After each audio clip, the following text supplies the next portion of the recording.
after the sort of the August break, if we can call it that. I know it wasn't a break for lots of you, but I hope those who wanted one had a rest. I certainly did. And looking forward to a busy autumn. There's a lot happening, all going to happen within the council. So just for regularity's sake, we are being filmed today. We will be advancing the technology in this room in due course to perhaps make it a little bit different. However, Tom's here today filming us, so just regularity, and welcome to those who may watch this at home. I'm Peter Fox, leader of the council. I'll just ask colleagues to introduce themselves. Phil Murphy, Cabinet Member for Resources. Bob Greenland, Cabinet Member for Enterprise, will do it, yes. Enterprise. Richard John, Cabinet Member for Children and Young People. Brian Jones, Cabinet Member for Social Justice and Community Development. Brian Jones, Cabinet Member for County Operations.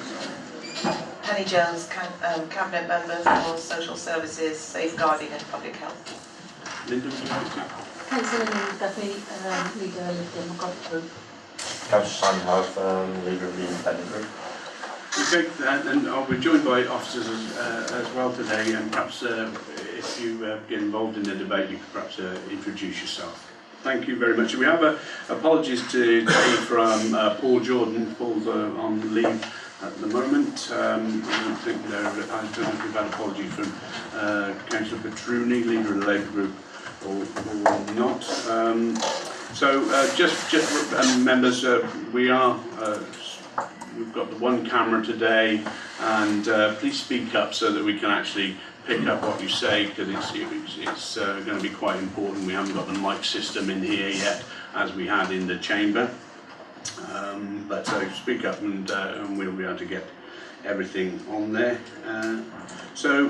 Declarations of interest. Anybody got anything they want to declare at this point? Yeah, Leader, I've got one coming up with the Welsh Church Fund. It's St Mary's Church Manfredisco, and I'm a member of the fundraising committee.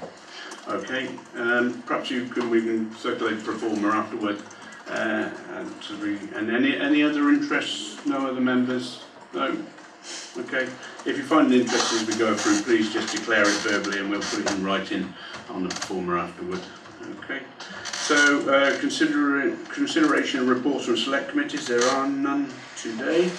So we'll go straight into the main body of the agenda in item 4. And the first item is little one, budget monitoring report, period 2. Councillor Phil Murphy.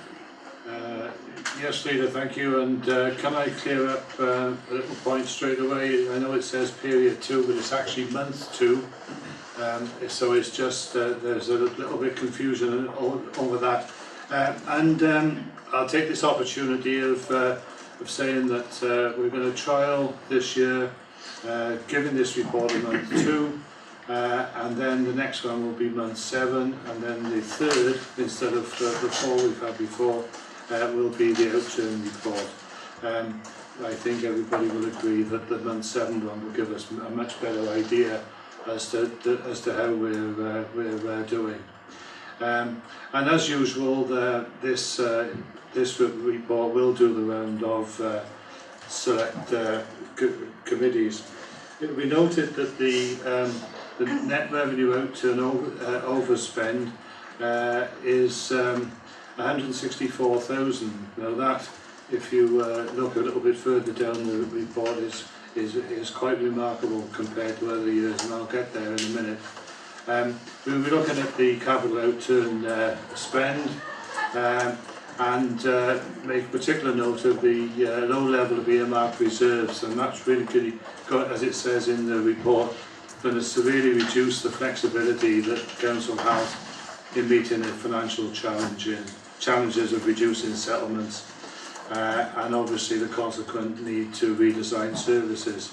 I must note the significant forecast reduction in overall school balances. A lot of work is going on with schools to tackle that, and in fact there's been quite substantial strides already in redressing that.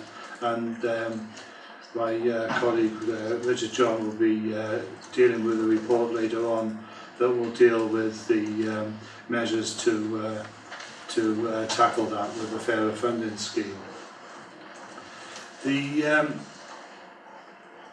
The table in 312 shows the overall position, and it's particularly notable there the overspend forecast in respect of children's services, and I would draw everybody's attention to the report that comes later on in this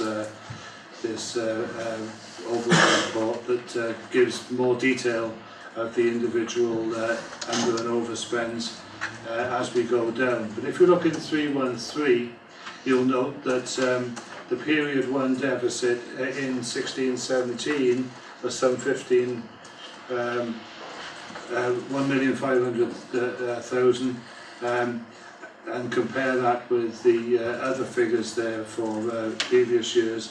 The anticipated deficit at this stage, although it may well change by month 7, shows a very positive trend. I don't want anybody to think that that means that we're going to have an easy ride, because we're very definitely not. But so far so good.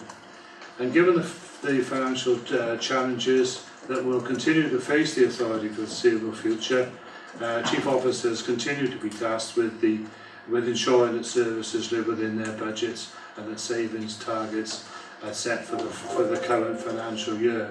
And there is a report later on that gives some indication as to how we're doing with that. So the summary of the main pressures and underspends within the net cost of services directors include those items that are listed under 316.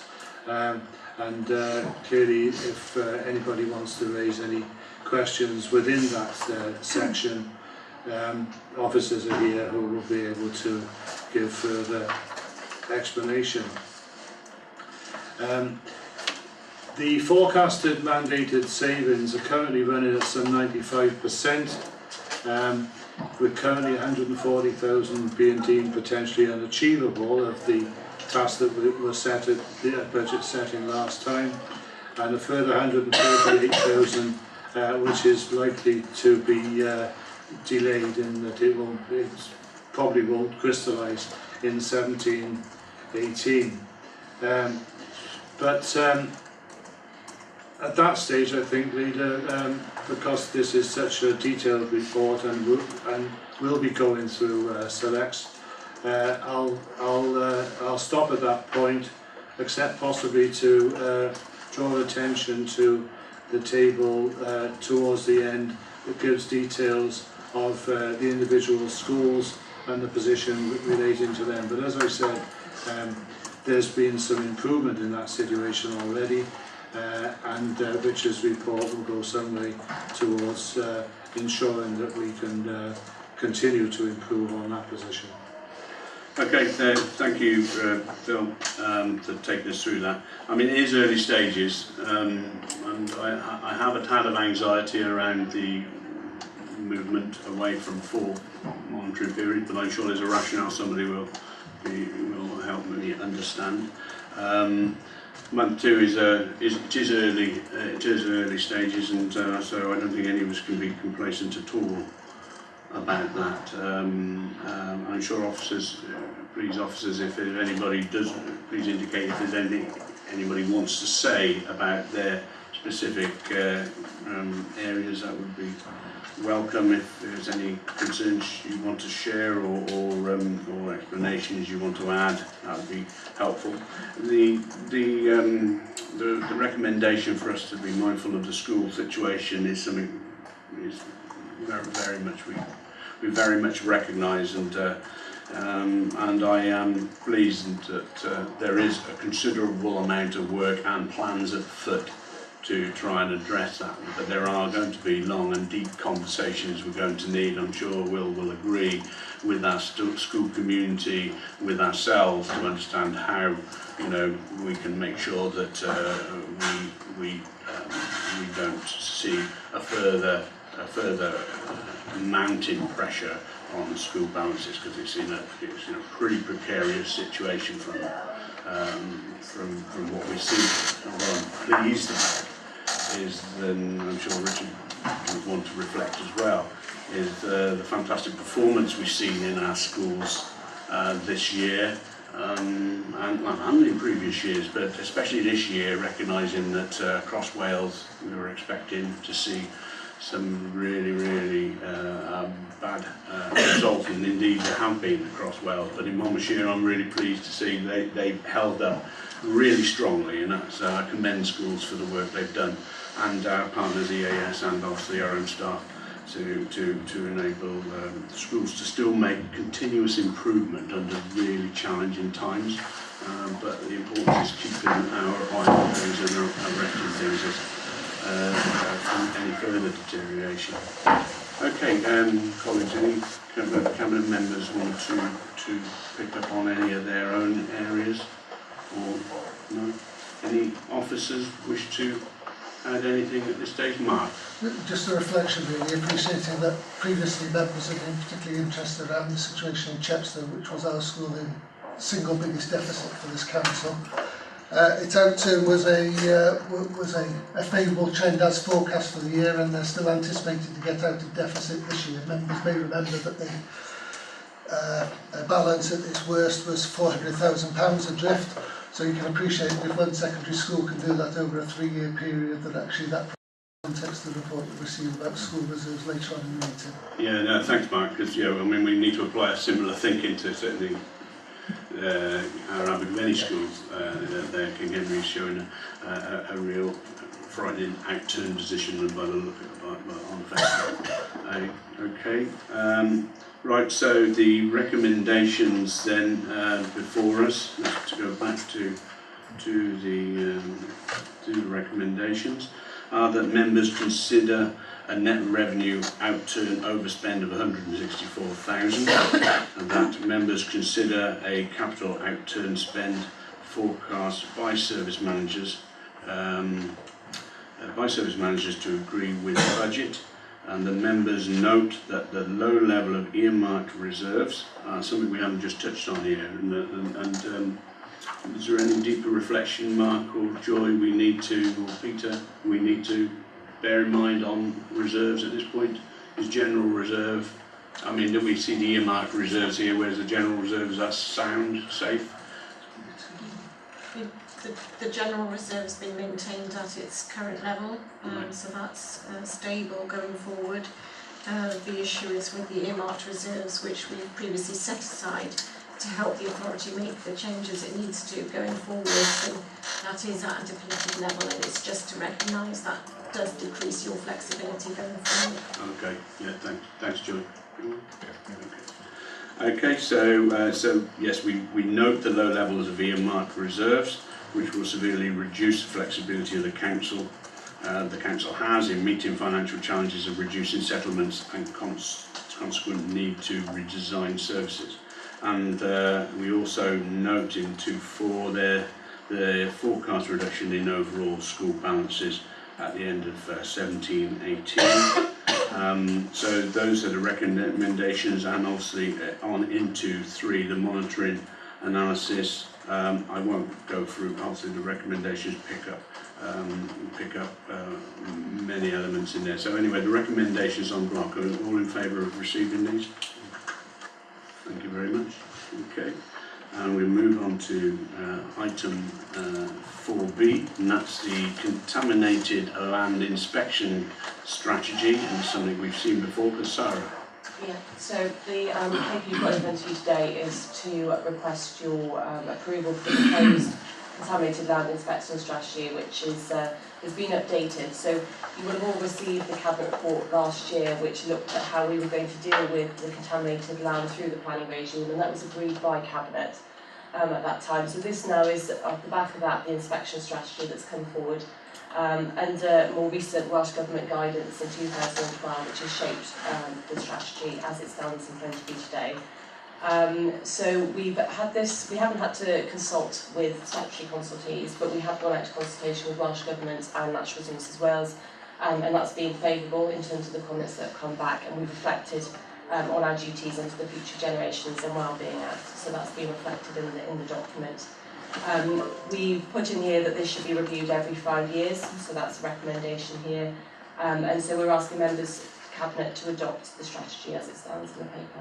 Okay, well, thanks for that. We do have Hugh Owen and Paul White here with us, and it was remiss of me to say earlier, when if any officers feel they need to come to the table to talk to anything, please adopt one of these seats. You're welcome to join us. But we see the report here. Colleagues, anything anybody wish to add, or any questions for Hugh or Paul? No, pretty straightforward. Hugh or Paul, is there anything you want to add? Anything we need to know about which Sarah hasn't covered? Thank you, Councillor. No, that's all the main points covered. Okay, great. So the recommendation then is in 2.1 that members agree the proposed contaminated land inspection strategy 2017 Appendix A and its implementation. Are we all in favour of that? Great, thank you very much. Thank you, Hugh. Thank you, Paul. Please, officers, if you feel you need to go, that's great. Right, let's move on to an interesting report, and this is now the strategic direction for community and partnerships development team. And Sarah, that's yours again. And Claire, there may be some questions for you on this one. If you want to join us, you're welcome. Yeah, so if you unpick this front page here, I think the key thing what we're asking the Cabinet here to do, as it says in terms of the recommendations, but it's around agreeing a new structure for community partnerships and development. A lot of this has come through our community engagement review, so members will be aware of the original review, which was initially looking at area committees and governance. And through that review, we understood we needed to look further at this and unpick it in more detail. And that's why you see the report from Chris Jones in terms of how we can engage better with our communities. And one of the recommendations from that report is around the community and partnerships development team.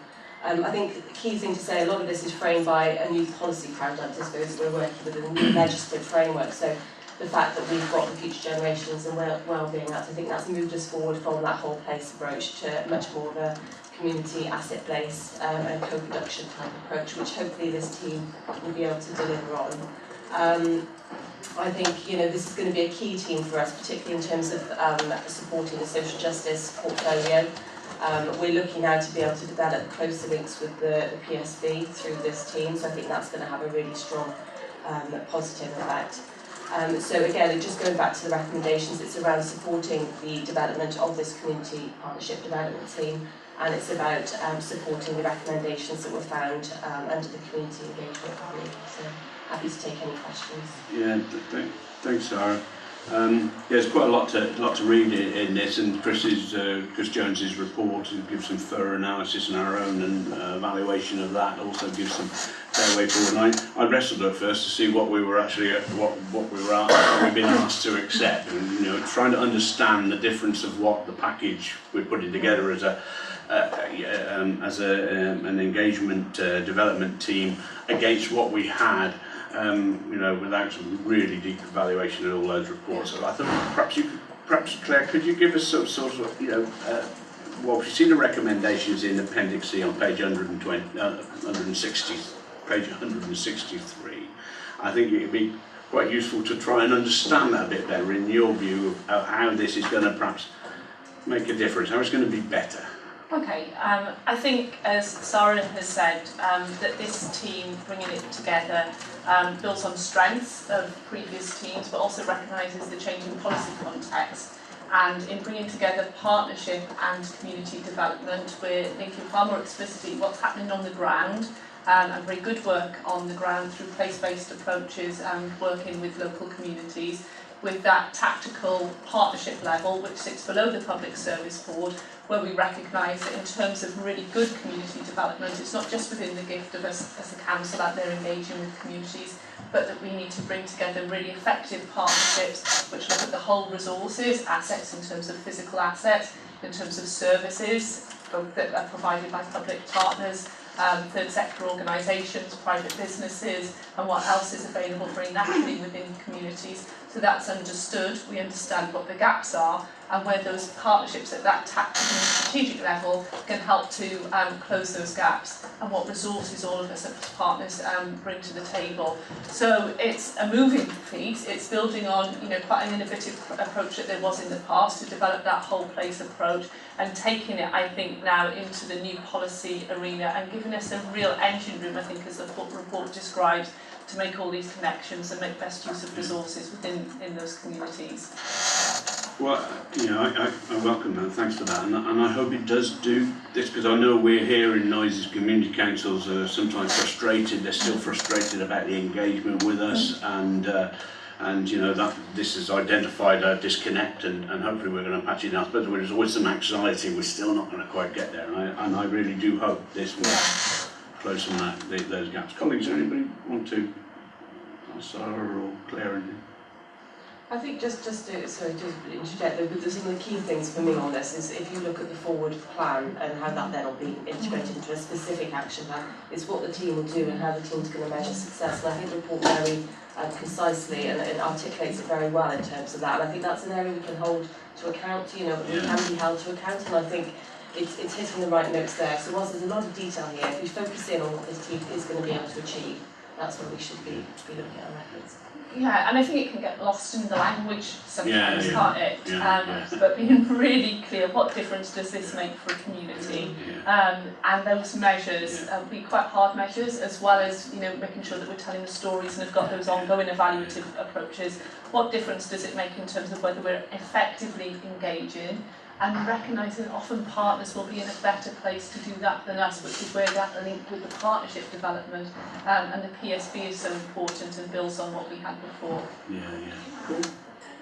I was just going to say, Leva, I think this paper also throws out some challenges to our partners, potential partners. You referenced yourself town and community councils, so I'll take that as an example. We're not here to service the desire and the whims necessarily of over 30 town and community councils. We're here to engage with them actively to advance the priorities that you set. I think legitimately one of the challenges that we can put, for example, to that community, that community of interest is, what do you stand for? What are your priorities? What do you want to work with us on? So I think this creates an opportunity for a more adult-to-adult conversation than perhaps we've always had in the past. So this paper comes with a challenge of rigour, as well as a little bit more coordination and a little bit more alignment. It's about rigour.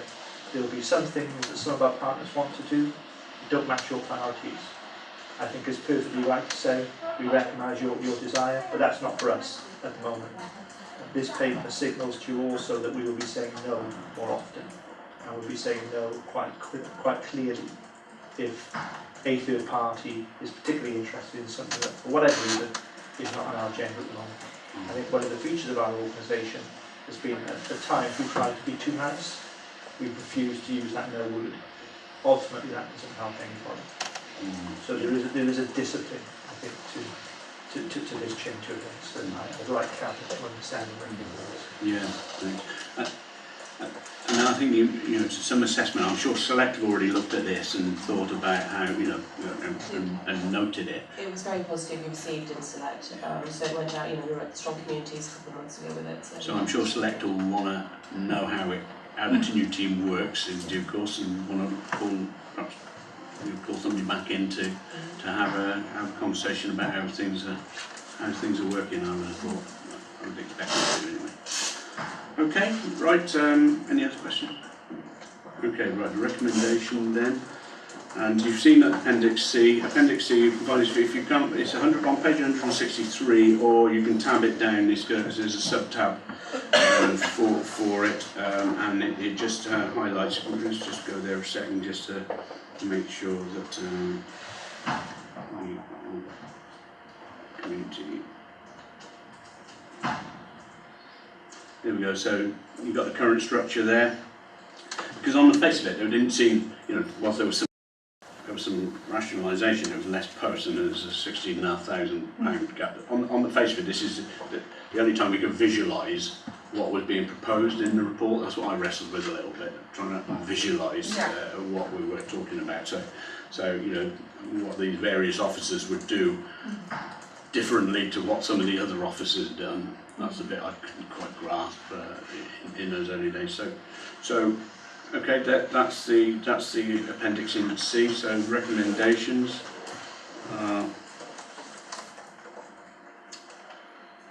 In 2.1 to 2.4.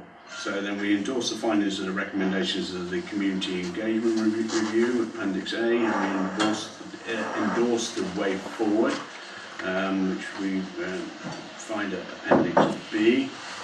And we agreed to establish a community partnership development team taking into account the financial implications, which we see on page 163, and to approve the redundancy costs funded from the service budgets if possible, or if not, then funded from the corporate redundancy budget. Are we all in favour of those recommendations?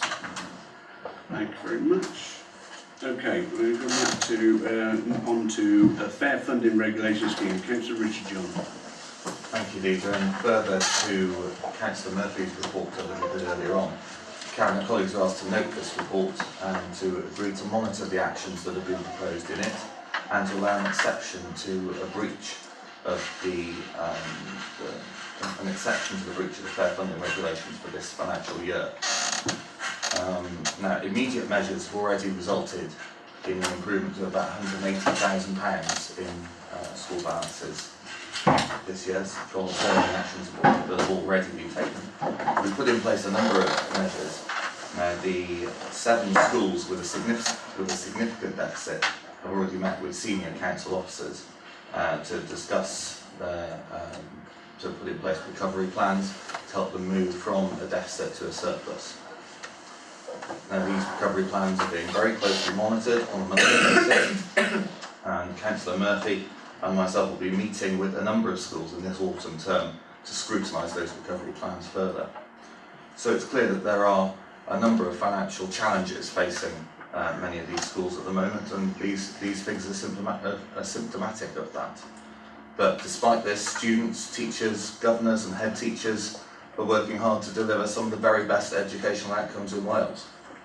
So this year we've seen achievements of above 90% at foundation phase, Key Stage 1, Key Stage 2, Key Stage 3, and also the provisional data we've got for Key Stage 4 and Key Stage 5 for this summer indicates some very strong results going forward. So there is some good news, but there are some serious challenges there. Okay, thank you, Richard. Nikki, is there anything you want to add? No, okay. Fine, so yeah, it's the challenges. We touched on the in Phil's report on the budget. You know, there is a need for us to really work hard and focus hard on trying to draw some of these back. So I recognise what you said, that how much good work has been going on. Anybody want to add anything to Richard? If I could just pick up, Rita, on something that actually Mark brought it up. The challenge sessions with regards to Chepstow School have really paid off, and I must make note of the considerable contribution that Mark himself made to that. That was a lot of work. Nikki and her team have done an amazing job in keeping everybody on track. We will, as you mentioned earlier, be looking at the situation with regards to King Henry and to Monmouth School. They both have substantial deficits at the moment, and although they've got plans to pull those back, we need to understand them more and to make sure that we're driving their pace. It's interesting to note, though, that the figures, although they're not good by any imagination, really relate to deficits in secondary schools. Overwhelmingly, primary schools have surpluses, or collectively they do. And clearly the direction of travel now is for us to monitor those recovery plans and to make sure that we get the funding formulas right. It looks already as if we're making substantial progress in that respect. Okay, Yes, obviously, I haven't received any questions from opposition leaders in advance today, but I think I did. Did I hear you just mention something about calling? No, I'm just on about calling. I think just remind leaders there is an opposition to bring questions in advance, I originally said, so that we can have your questions and be able to give you full and frank answers in advance. So, please take opportunity to put that in place. It'd be helpful. It's helpful for us. It's helpful for officers. Another question, Peter. Did this go to select? This has been. It's not on the report. It's going next week. It's going next week, so you can agree something which hasn't been selected. Okay, it's just not properties select something. Okay. Okay. Right. So remember to look. It seems we might be heading for a call-in, so be prepared. Okay. Right. So let's move to the recommendations then on 2.1 and 2.2. That members note that members allow an exemption to the breach of the fair funding scheme for financing schools regulation for financial year 2017-18, and 2.2, the details outlined in this report are noted and Cabinet agree to monitor the actions proposed to address the issue as set out in paragraph 3.8. And this is going to select committee next week. Okay? Yeah, okay. It's on the agenda for next week. Yeah. So, okay, so all in favour of that? Yeah, thank you very much. Okay, to next report to declare, thank you Nicky, to declare Chepstow Cemetery Lodge surplus to requirements and to seek consent for disposal. Phil. Yes, thank you, Leader. Yeah, it is me. This is a surplus building following the flexible retirement of the sexton there. The recommendation is that the property is declared surplus for that reason. It's empty at the moment and has been for a while. It's going to pose a maintenance burden soon. So what we want to do is to move it to the estates team with consent for the estates manager in consultation with myself to agree a method of sale and other matters. And we are requesting a budget of £2,000 to be made available from the Fixed Asset Disposal Cost Centre to meet any costs incurred in the course of that transaction. So we will be, subject to agreement, moving very quickly now to dispose of that particular building. Okay, it's been empty for a while now, is it? A little while. Yeah. Okay. Yeah. And can we obviously we recognise that our sexton has gone on to a flexible retirement. I think just take the opportunity to come in to thank Sexton for all the work that he has done over the years, and obviously still doing a bit for us as well. But obviously he was occupying the house prior to, so we thank him for all he's done there, and it seems an absolutely sensible approach. We dispose of our assets. We've got a great need for capital. That's a fact. We've got that, as we will see in future reports. Capital is really tight. The need for capital and reducing expenditure. Yeah. Colleagues, anybody? Pretty straightforward. Gareth, is there anything we need to know? No. Okay, don't. It's all in the report. Right, thank you. Recommendations then in 2. Do I need to take the other? I think I can pretty well. I know I'll pretty well read them. So. Take them on block then. So 2.1 to 2.2 to 2.5. Basically, the as you said, and the disposal of the cemetery lodge at Chepstow. All in favour of that? Thanks very much. Okay, thank you, Gareth.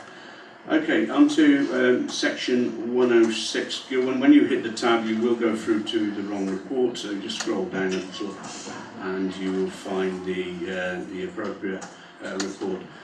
Simon, whilst you haven't put a question forward, as a local member, I'm more than happy for you to offer your perspective on this one. I know the other local member has forwarded a written question which she couldn't be here to read out, so I can put that afterward. But Richard. Okay. So just to open up, in this report, Cabinet colleagues asked to approve a capital budget of £217,110 for investment into Gilwyn Primary School, primarily to improve safeguarding and security at the school by upgrading the entrance. I understand that both Simon and Giles Howard, as the local members before the last election, were both consulted on this. So we're asked to approve that investment and retain just short of £128,000 remaining, and I understand we've had some representations from Councillor Jane Pratt regarding that. Thank you, Richard. I mean, we remember seeing this report 12 months ago, and because it was, or was it deferred? I can't remember. But anyway, there was some further understanding we needed on that point, and it's obviously come back when we got clarity now. So welcome some investment in Gilwyn School, and sure Simon will as well. What Jane Pratt, the other local member of Gilwyn, was asking, and I'll read her question out just because she wouldn't have been here to do it herself. She said that.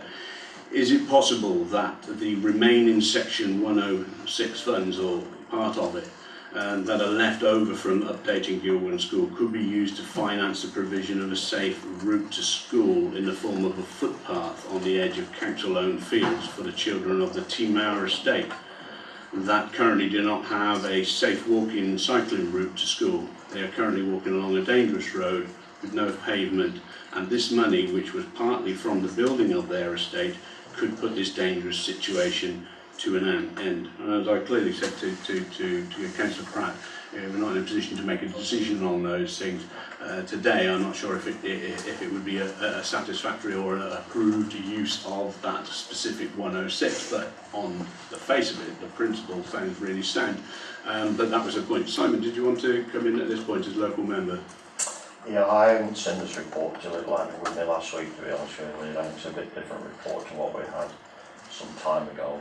The disappointing thing in my view of this report is that there is surplus. The criteria which is set out for delivering 106s within education, in my personal view, is not being met here because, and an example, which I will give you, is the deposit sum from one of the projects. Actually, people who are living in that site can't actually send the children there. The developers and money, although we're aware of the criteria, and it's quite strict there, that it's for local need for local school, and it's given on the basis of it is local new children can actually possibly go to that school. There are people being turned away who are actually moving into that development, which is quite sad. But what's quite sad as well, we've even got surplus there, and I for the life of me, I didn't know what the surplus was all about. I'd never seen that before. That school needs major investment, as we all know, and we've got a surplus. Now, the 106 agreement does quite clearly say that if that money cannot be spent within the time frame within Gilwyn, the outer reaches, i.e. the likes of King Henry, would be able to kick into the surplus there. So I think I answered the project which they are proposed to put forward there. I know the governing body hasn't had an input because they're not part of the consultees there on the report, which is quite, well, has been missed off there for whatever reason. And I think they won't be very happy because there's many things in that school need doing, and they've got a surplus there. So I think we fundamentally need to look at what we're going to do here. When I was a governor there last time, my view of the governing body is I think we probably should have pooled this to do major works there. The school's full, Lanfoy School's full, and we've got kids travelling all around the countryside now from that area to go to different schools, and I believe local kids should go to local schools if possible. There was a big there could have been a better outcome from this. We had, was it 4 years before you actually have to dispose of that 106 funding. That money has only just been handed over there, so we've got 3 or 4 years actually to put a better plan in place than what we are now. So that's my point of view.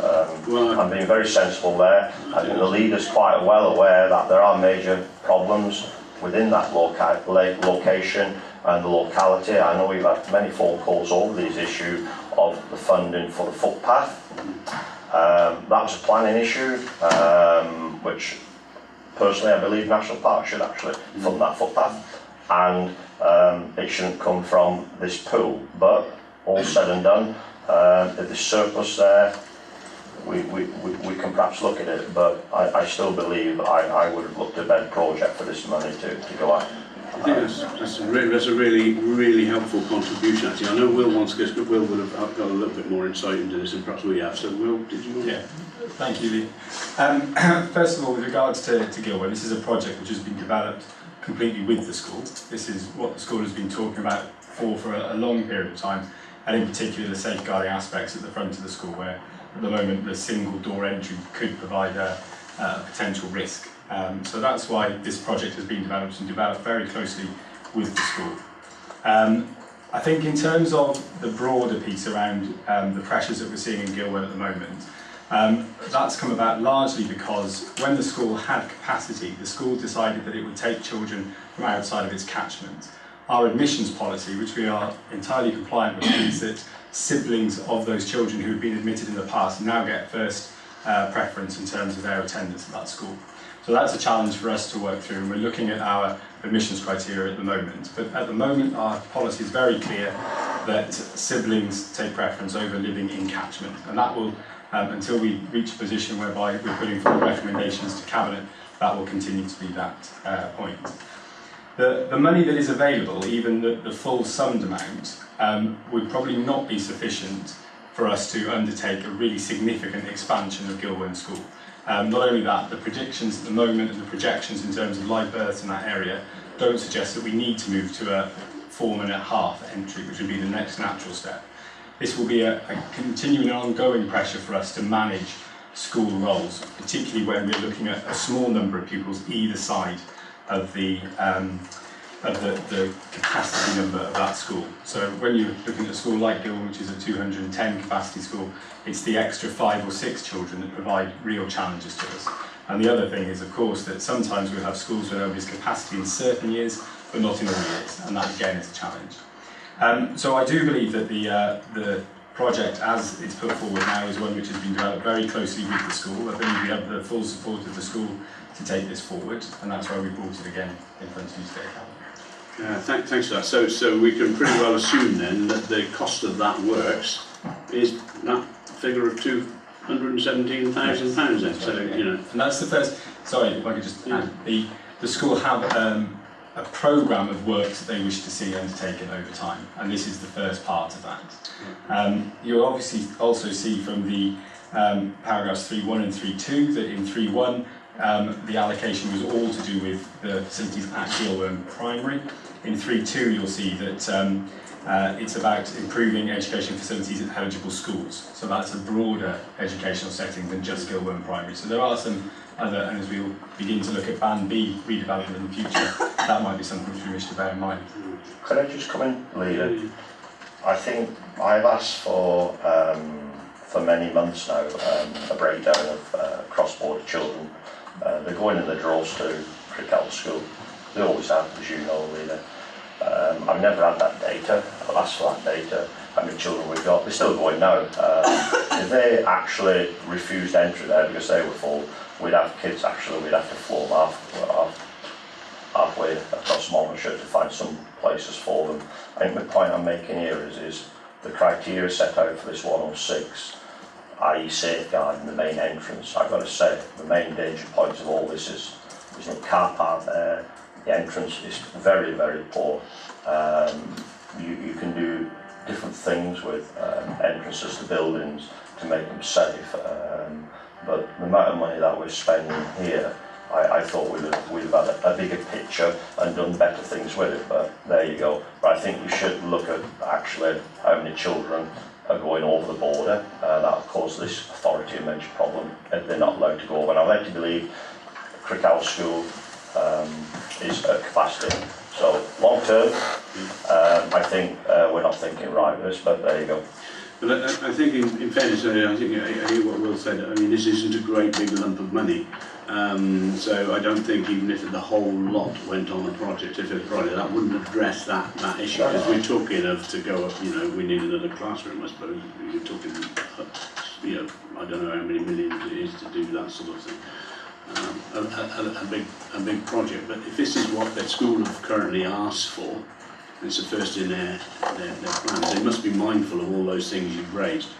So, you know, I just want us to be confident that, you know, that these recommendations are, you know, we can support these recommendations, because it seemed feasible to me on the face of it.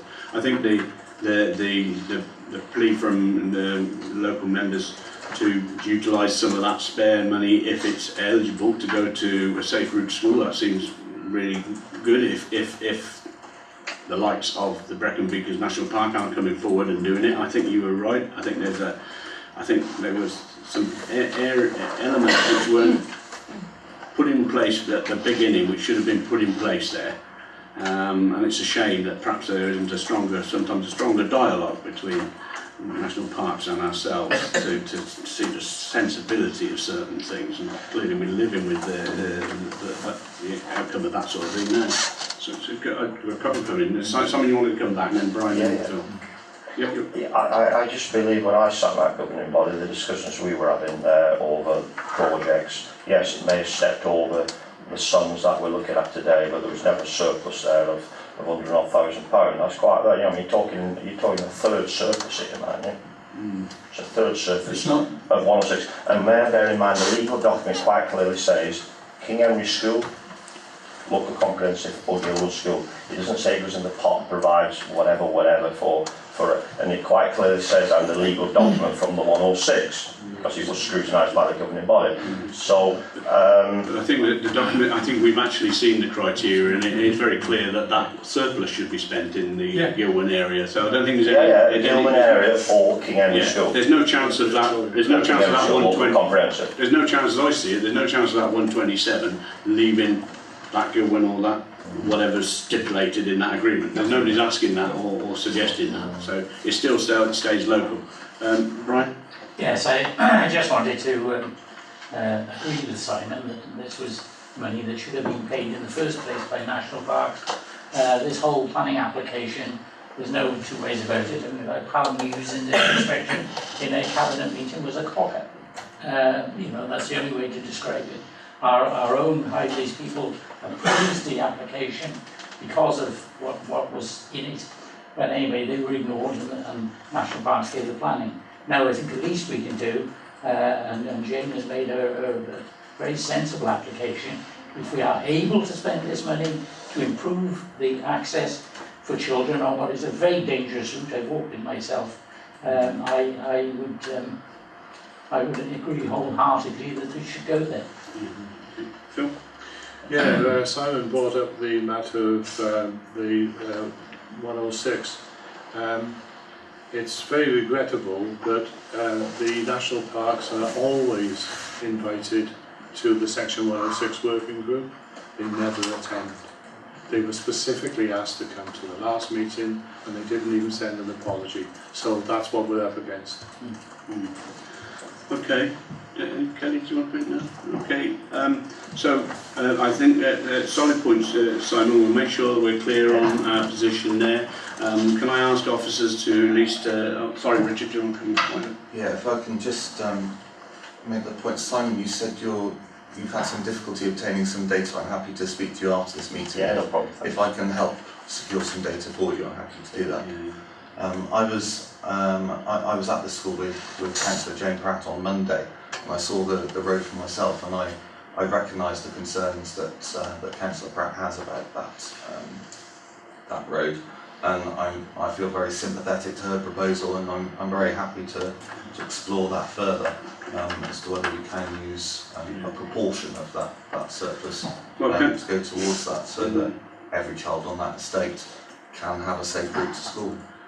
Well, can officers look into the future use of that, and it'd be interesting to know what we are going to do. I don't want to see money sitting around when there's priority needs for that money, and I'm sure none of us do. But if it's a legitimate use, and you give us your professional advice that that's a way forward, I'm sure we will receive a report in due course which will allow that to happen. Okay. So, but the recommendations on the face of the report, which we can go to now then. are into one, little one. Approve a capital budget of £217,110 to remodel, refurbish and extend Gilwan Primary School. And I believe, Will, that is creating an entrance to the school which can safeguard our young people. Obviously put in another set of walls up and things like that. So. And increase staff access and increase kind of just additional spare capacity that the school's able to use for different things. Okay, great. And little 2 is to approve capital funding of 217,110 from the bank to section 106 monies from Timau, 99,000 from Timau, which was 99,000, and Kymeldon 246,000. Retain the balance of 127,892 for use in other educational projects in the Gilwan and Abergavenny region. So we're all in favour of that, and we'll receive something back in due course on the request, or at least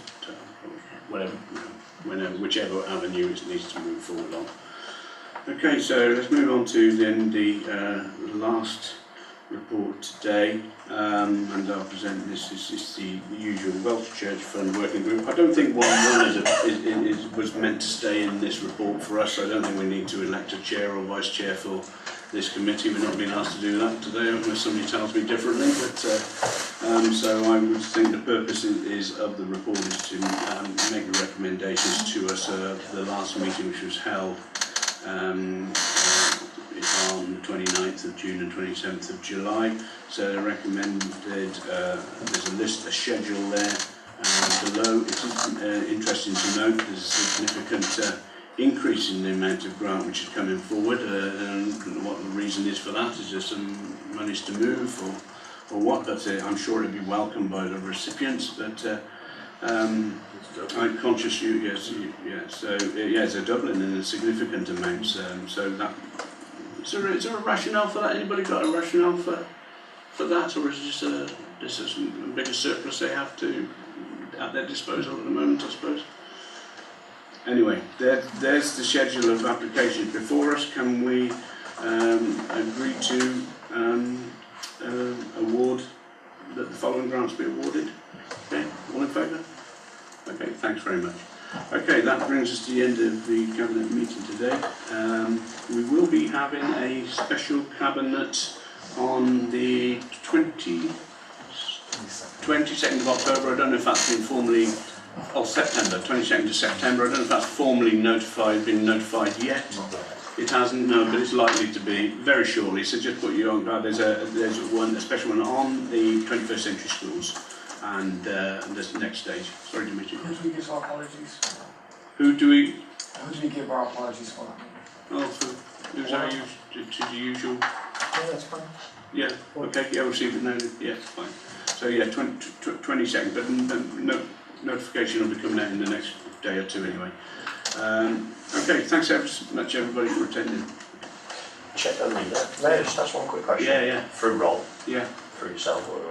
What does the Constitution say as reference to notification questions? Because I need to be clear, because is it 5 working days or is it 5 since receiving the report? How many days do we get? Is it including the Sunday, let's say? What's that notification? What for full? Well, you're saying you need notification. No. If you remember, the email I put to you was just let me know 24 hours in advance. 24 hours. So yeah, it's not in the Constitution. I just asked for 24 hours in advance. Can you let me have your questions, and then we can make sure that we get a proper answer instead of us not giving you what you need. Okay. So just jot them down. That's all I'm asking. Nothing special.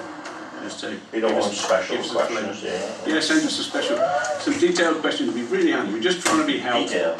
Trying to be helpful. Trying to be helpful. Yeah. Okay, thanks very much.